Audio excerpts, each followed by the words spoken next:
Hi everyone. Look, over the last week, I've been contacted by a past member of Scouting who shared a concern with me about data privacy and the protection of personal information.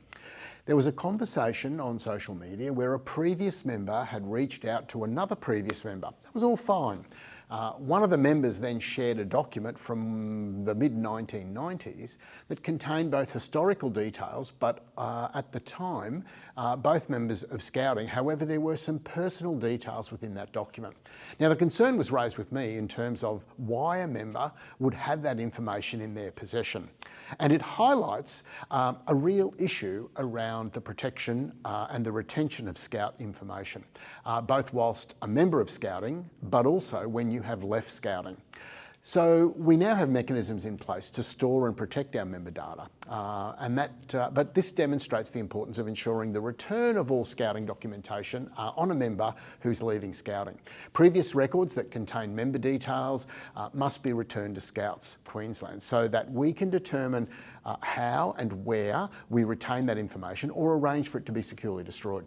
This also reinforces any details that we may have stored on a personal device at home and seek to move that data and store it within the Scouts Queensland Microsoft suite of files. So can I ask that you raise that at your next group council or group meeting to ensure that everybody's aware about the importance of data privacy and protection. The matter ended in a good outcome for both parties involved because they were able to reconnect, and I was able to assure the person raising the matter that we now have better mechanisms and controls in place around the protection of member data.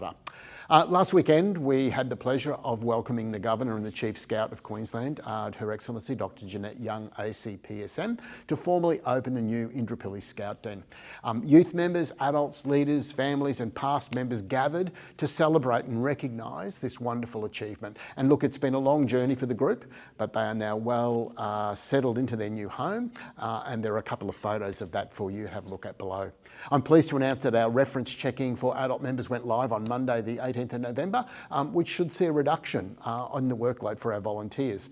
AJ 2025 is now getting really close, and I trust that we have a lot of excited young people and a lot of excited leaders getting ready for the experience of a lifetime. And look, this is a real opportunity to highlight Scouting, not only to the local community, but across Australia and the world, given the international contingents that we have attending. And it also allows Scouts Queensland to shine as we deliver the first Jamboree in 6 years. It's also important to recognise that several members of our advanced teams are heading to Maryborough in the coming weeks, in early December, to commence the site preparations. So there is an enormous amount of planning that's been undertaken to date, with a significant amount of work that commences in earnest over the coming few weeks to ensure that the site is ready to welcome over 10,000 participants from the 5th of January 2025.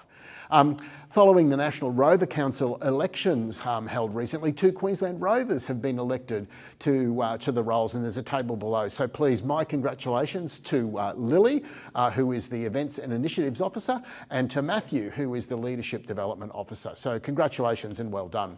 Look, this coming weekend we have the Chief Commissioners Council, the National Operations Committee and the National Executive Committee meetings over 3 days in Sydney. And the focus of the series of these meetings is very much going to be about the Scouts Australia strategic plan and developing some real actions that are going to drive outcomes to provide a better Scouting experience for all our members.